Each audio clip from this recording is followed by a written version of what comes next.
Chapter 11, Aslan is Nearer. Edmund, meanwhile, had been having a most disappointing time. When the dwarf had gone to get the sledge ready, he expected that the witch would start being nice to him. So she had been at their last meeting. But she said nothing at all. And when at last Edmund plucked up his courage to say, "Please, your majesty, could I have some Turkish delight?" You said," she answered, "Silence, fool." And then she appeared to change her mind and said, as if to herself, "And yet it will not do to have the brat fainting on the way," and once more clapped her hands. Another dwarf appeared. "Bring the human creature food and drink," she said. The dwarf went away and presently returned, bringing an iron bowl with some water in it and an iron plate with a hunk of dry bread on it. He grinned in a repulsive manner as he set them down on the floor beside Edmund and said, "Turkish delight for the little prince, ha, ha, ha." "Take it away," said Edmund sulkily. "I don't want dry bread." But the witch suddenly turned on him with such a terrible expression on her face that he apologized and began to nibble at the bread, though it was so stale he could hardly get it down. "You may be glad enough of it before you taste bread again," said the witch.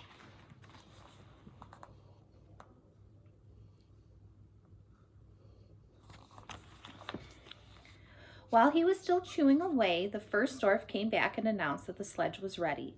The White Witch rose and went out, ordering Edmund to go with her. The snow was again falling as they came into the courtyard, but she took no notice of that and made Edmund sit beside her on the sledge. But before they drove off, she called Margrim, and he came bounding like an enormous dog to the side of the sledge.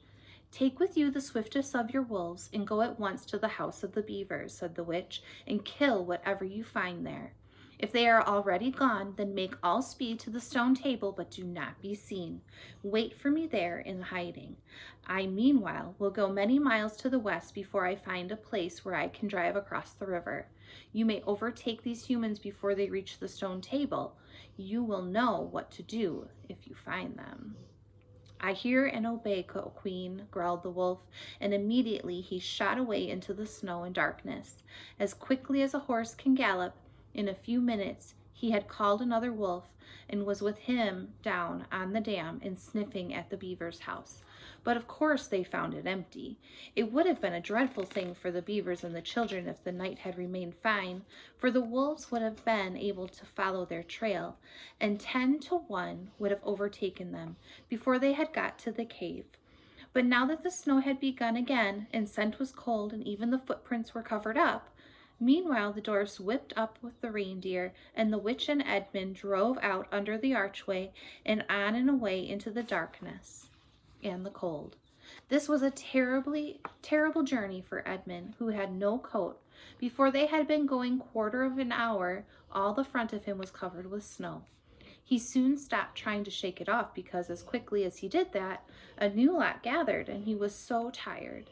Soon he was wet to the skin, and oh, how miserable he was. It didn't look now as if the witch intended to make him a king at all. All the things he had said to make himself believe that she was good and kind, and that her side was really the right, sounded to him silly now.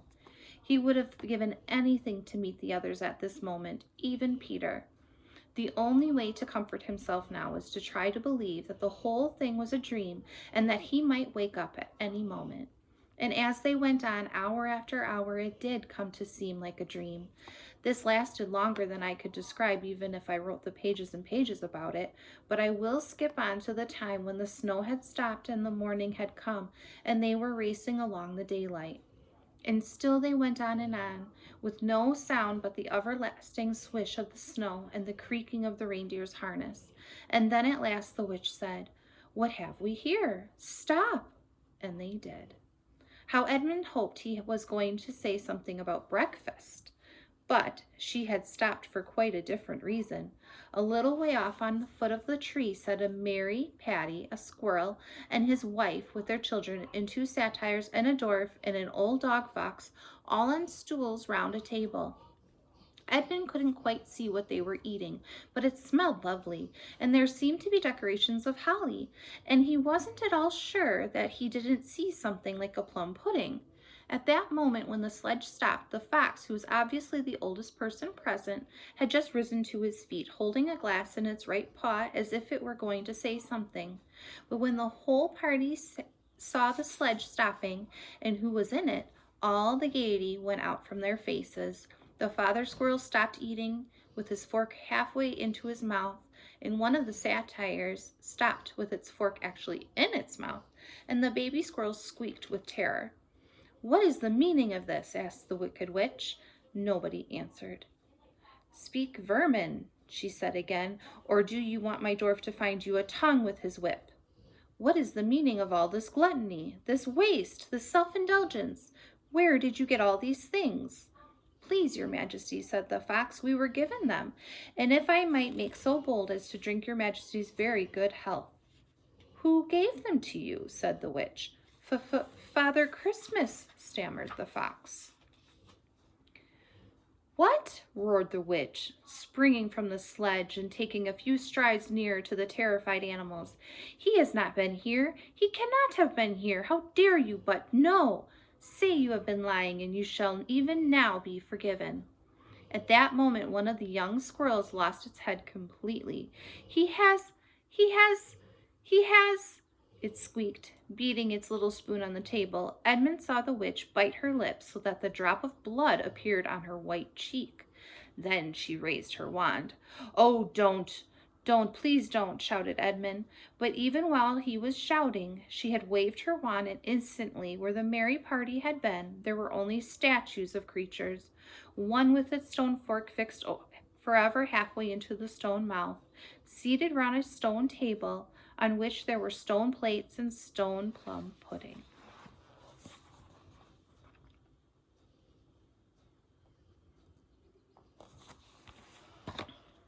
"As for you," said the witch, giving Edmund a stunning blow on the face as he remounted the sledge, "let that teach you to ask for spies and traitors. Drive on." And Edmund, for the first time in this story, felt sorry for someone besides himself. It seemed so pitiful to think of those stone creatures sitting there all the silent days and all the dark nights, year after year, till the moss grew on them, and at last even their faces crumbled away. Now they were steadily reaching on again, and soon Edmund noticed that the Snow Witch splashed against them as they rushed through it, with much wetter than it had been last night. At the same time, he noticed that he was feeling much less cold. It was also becoming foggy. In fact, every minute it grew foggier and warmer, and the sledge was not running nearly as well as it had been running up till now. At first he thought this was because the reindeer were tired, but soon he saw that that couldn't be the real reason.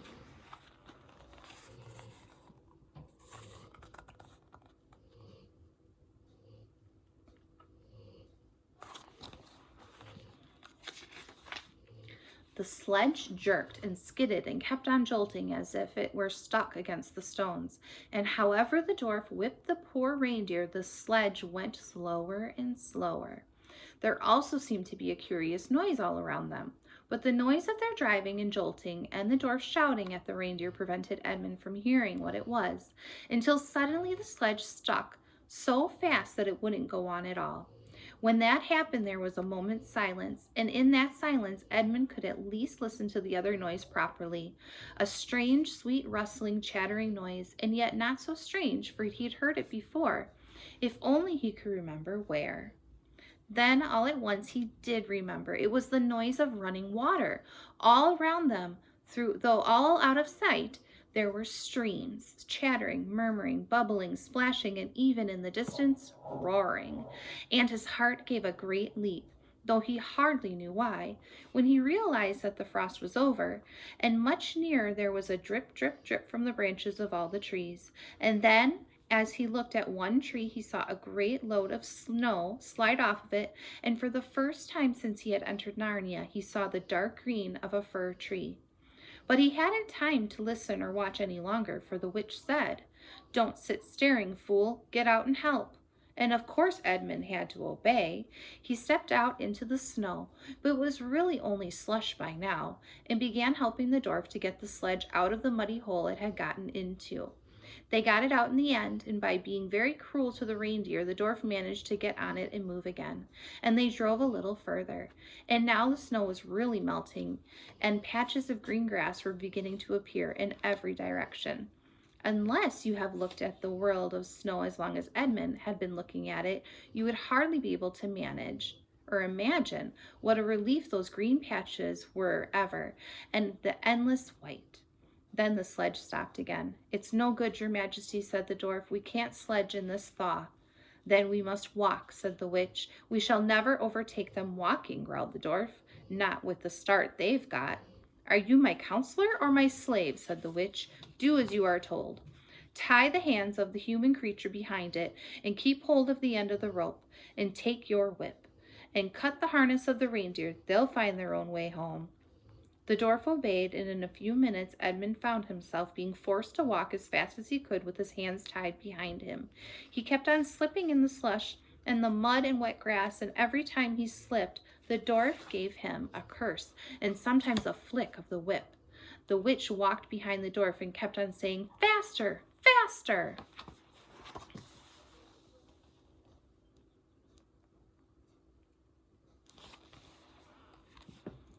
Every moment the patches of green grew bigger and the patches of snow grew smaller.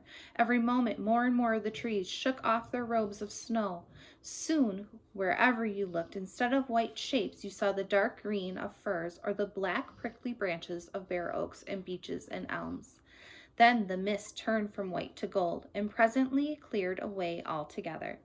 Shafts of delicious sunlight struck down into the forest, and overhead you could see the blue sky between the treetops.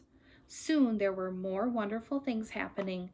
Coming suddenly round a corner into a glade of silver birch trees, Edmund saw the ground covered in all the directions with yellow flowers, calendines. The noise of the water grew louder. Presently they actually crossed a stream. Beyond it they found snowdrops growing. "Mind your business," said the dwarf when he saw that Edmund had turned his head to look at them, and he gave the rope a vicious jerk. But of course this didn't prevent Edmund from seeing.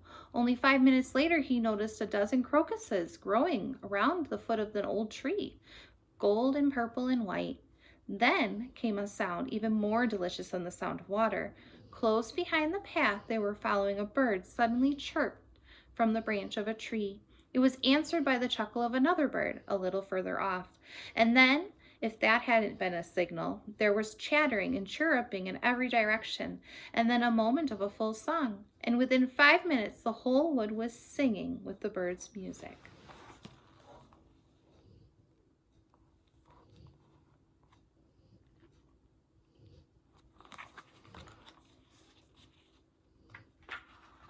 And wherever Edmund's eyes turned, he saw birds alighting on branches or sailing overhead or chasing one another or having their little quarrels or tidying up their feathers with their beaks.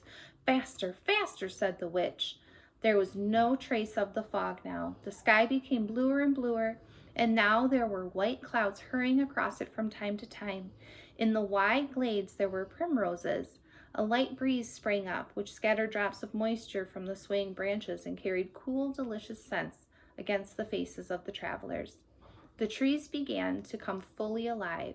The larches and the birches were covered with green, the laburnums with gold. Soon the beech trees had put forth their delicate, transparent leaves. As the travelers walked under them, the light also became green. A bee buzzed across their path. "This is no thaw," said the dwarf, suddenly stopping. "This is spring. What are we going to do? Your winter has been destroyed, I tell you. This is Aslan's doing." "If either of you mentions that name again," said the witch, "he shall instantly be killed." Ooh, it's getting good.